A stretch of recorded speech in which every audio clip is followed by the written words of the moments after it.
Olá pessoal, nesse vídeo eu quero mostrar para vocês como que a gente pode estimar densidades utilizando o Octopus, tá? Aqui a gente não vai resolver os exercícios lá das notas de aula, isso aí vai ficar como tarefa para vocês.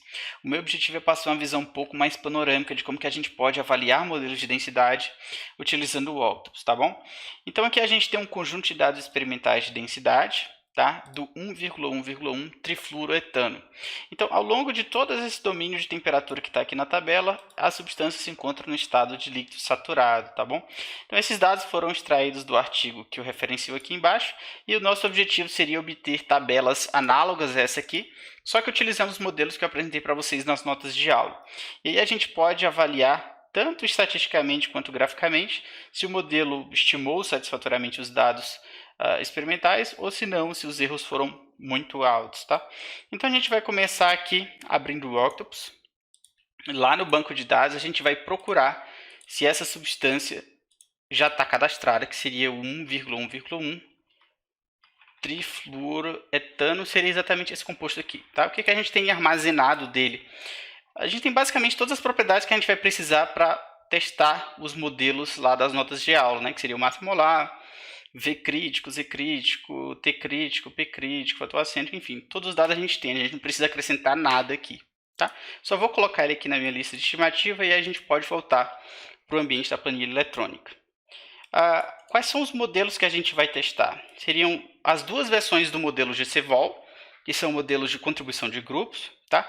E esses 4 modelos aqui que se baseiam no princípio dos estados correspondentes.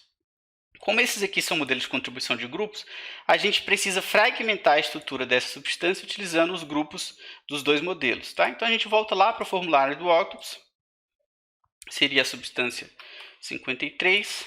Quando a gente seleciona os modelos de densidade, a gente está interessado no GCVol 60. Então aqui nós temos a imagem do composto, pessoal. A fragmentação é bem simples, vocês veem que esse pedaço esquerdo da cadeia aqui seria CH3. O pedaço direito seria o grupo CF3. Então a gente salva aqui a fragmentação, tá? Se a gente passar para o próximo modelo, que seria o próprio modelo, vocês veem que eu estou no GCVol 60, aqui eu vou passar para o GCVol 60. Como os grupos são exatamente os mesmos, a fragmentação já está automaticamente realizada, né? Quando eu fragmento pelo GCVol 60, eu já fragmentei pelo Vol 60, tá bom? Então, tudo salvo aqui, a gente pode voltar para o ambiente da planilha. Tá ok? Então tá tudo pronto aqui para a gente começar a utilizar as funções, pessoal. Eu só quero discutir com vocês um ponto que é importante com relação a essa questão de líquido saturado. Se vocês observarem aqui, a temperatura normal de ebulição dessa substância, eu vou até destacar aqui, é 225,86 Kelvin, tá? E os dados experimentais que a gente vai utilizar aqui são dados que estão todos a uma temperatura maior do que a temperatura normal de ebulição. Tá? Isso causa muita confusão porque normalmente as pessoas pensam, puxa, se isso aqui já é 225,86 Kelvin, tá? Nessas condições a substância não estaria no estado gasoso? Não necessariamente, pessoal. Vocês precisam lembrar o significado de líquido saturado. Tá? Então se a gente voltar para um diagrama pressão-temperatura, aquele mesmo que vocês viram lá em termodinâmica 1, tá? Vou tentar desenhar aqui embaixo, eu teria um diagrama P por T. A gente teria basicamente essas regiões monofásicas aqui, né? Sólido, líquido, vapor. E aqui teria ponto crítico, tá? A partir daqui eu teria fluido supercrítico. O que vocês precisam lembrar, pessoal? A gente está falando de líquido saturado, tá? Bom, o ponto de temperatura normal de ebulição seria o ponto em que ele vai entrar em ebulição quando a pressão for uma atm, tá? Então seria esse pau ordenado aqui, uma atm, temperatura normal de ebulição. A substância ela pode continuar sendo um líquido saturado mesmo numa temperatura maior do que Tb, porque vocês observam aqui que eu tenho toda essa região aqui da curva acima de Tb, tá? A única coisa que vocês precisam perceber, por exemplo, se aqui eu tenho um ponto de 299 Kelvin, é que para ele ser um líquido saturado, ele vai ter que ter uma pressão que é maior do que uma atm, seria uma pressão aqui em cima. Tá? Então, todos esses modelos que a gente vai aplicar aqui são modelos para líquidos saturados. Não significa que a substância está uma atm, significa que ela está saturada na temperatura do dado experimental. Tá bom? Agora que isso aqui ficou claro, eu posso apagar para não atrapalhar a gente aqui nas nossas análises e a gente pode partir para a aplicação do modelo propriamente dito. tá? Então, como é que funciona aqui? A gente tem o nome da propriedade, underline, o nome do modelo. Como é que seria o nome da densidade? Você vai lá no manual e procura aqui por densidade de líquido. Vocês vão ver aqui na tabela de cima seriam os modelos de contribuição de grupo, na tabela de baixo seriam os modelos de correspondência de estado, todos eles começam com DENSIL, então DENSIL seria o acrônimo da propriedade dentro do Octopus. Então, eu teria aqui DENSIL underline GCVOL 60, tá? Que seria essa função aqui. Então, quais são os parâmetros de entrada? Seriam o ID do componente, a temperatura e a massa molar, tá? O ID do componente e a massa molar eu vou fixar aqui para não ter problema na hora de arrastar. Então, teria aqui todos os dados estimados de uma maneira muito rápida. Se eu fosse fazer isso aqui manualmente, ia demorar um monte, tá bom? Mesmo com calculadora. Agora, para a gente fazer aqui no GCVOL all 60, a ideia é a mesma. Seria DENSIL GCVOL all 60. Os parâmetros de entrada são exatamente os mesmos. ID, temperatura eu não vou fixar. E massa molar eu vou fixar. Ok?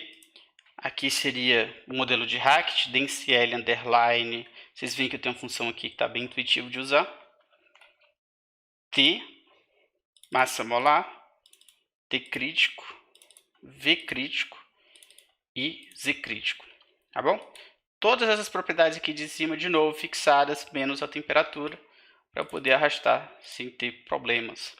Aqui eu teria DENSIL underline Yamada Igun. Seriam as iniciais dos autores. Vocês veem que eu tenho aqui duas funções, tá, pessoal? O YG1 e o YG2. Então, a gente vai ter que voltar aqui no manual. Quando a gente procura aqui as funções de Yamada Igun, a gente está falando desse modelo. A função que eu passei para vocês, o modelo que está lá nas notas de aula, seria o modelo YG1. Né? Como é que você identifica isso? Olhando os parâmetros de entrada. Então, se você for lá nas equações que estão nas notas de aula, você vai ver que seria o modelo que precisa de TC, VC e ômega, tá? Junto com a temperatura e a massa molar. Esse de baixo precisa de uma temperatura de referência, uma densidade de referência. A gente não trabalhou com esse modelo aqui, então a gente está interessado no YG1. Tá? Então, DENSIL YG1, Ctrl Shift A tudo junto, então tenho T, massa molar, T crítico, V crítico e ômega. O ômega eu tenho que fixar aqui também. Deixa eu só tirar essa mensagem de erro aqui. Então, DENSIL underline BRU seria a primeira função. T, massa molar, T crítico, P crítico e fator acêntrico. Tá? Por fim, a gente tem o modelo. Percebam que aqui nesse ponto específico, a função do Octopus não te retornou um valor de densidade. Tá? Se você voltar lá nas notas de aula, tá comentário que o modelo de BRU ele pode ser aplicado até no máximo a temperatura reduzida de 0,98. Tá? Aqui, a própria função do Octopus ela já verifica se a temperatura reduzida do ponto que você está trabalhando está no intervalo de aplicação do modelo. Como não está, isso aqui não vai entrar na nossa análise. Tá? E por último seria o modelo DENSIL underline Costaldi, que tem como parâmetro de entrada a temperatura, a massa molar, T crítico, V crítico e ômega. Tá? Tudo fixado, exceto o T de novo. Então, a mesma coisa aqui, tá, pessoal? O modelo tem um intervalo de aplicação, né? Seria a temperatura reduzida maior que 0,25 e menor que 0,95. Como no caso aqui desses dois últimos pontos, tá maior que 0,95, ele não calcula, isso aqui não vai entrar na nossa análise, tá ok? Então, a gente tem que calcular agora os desvios e a gente pode quantificar se o modelo estimou bem ou não esses dados. Então, seria o desvio em relação ao dado experimental. A gente vai calcular esse desvio em módulo, portanto, a função ABS.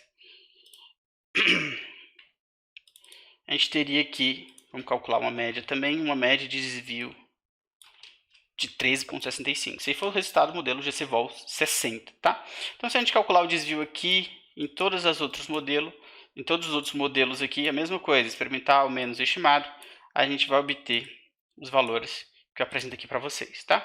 Então, calculando a média aqui de todos eles, obviamente esse ponto aqui não vai entrar, nem esse, a gente observa aqui quão bem os modelos funcionaram. Né? Se vocês olharem aqui, por exemplo, o modelo de Costaldi, ele está praticamente em cima do dado experimental em todos os pontos, né? Porque a média dos erros aí foi de 0,66, tirado aí os erros em módulo, tá? Depois você tem o modelo de Yamada-Egun que funcionou muito bem, o modelo de Harket, o modelo de Bihu, e os modelos que apresentaram maiores problemas foram o GCVol 60 e o GCVol O60, tá? Quando a gente plota isso aí num gráfico, a gente teria basicamente esse comportamento. Vamos só organizar um pouquinho aqui.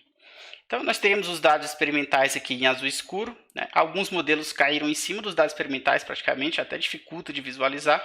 E aí eu queria alertar para vocês aqui o modelo GCVol 60 e o GCVol O60. Vocês percebem aqui que o próprio formato da curva tá bem diferente do formato dos dados experimentais, né? Os outros modelos deram um erro, mas eles capturaram o comportamento experimental dos dados, tá? O que aconteceu com o modelo GCVol 60 e o GCVol O60? Então, se vocês forem lá no artigo original dos modelos, vocês vão ver que os autores só recomendam que eles sejam aplicados entre a temperatura normal de fusão e a temperatura normal de ebulição do composto, tá? Então, se vocês vierem aqui, vocês vão ver que todos esses pontos aqui estão acima do ponto de temperatura normal de ebulição, tá? E aí, o próprio modelo não é recomendado de ser aplicado nesse domínio de temperatura. E aí por isso que ele deu um erro um pouquinho maior. Tá ok? Então a ideia que eu quero passar para vocês é basicamente essa, pessoal. Qualquer dúvida que vocês tenham, vocês podem me procurar ou deixar aqui no comentário. Enfim, campus virtual, tanto faz. Um abraço e até o próximo vídeo.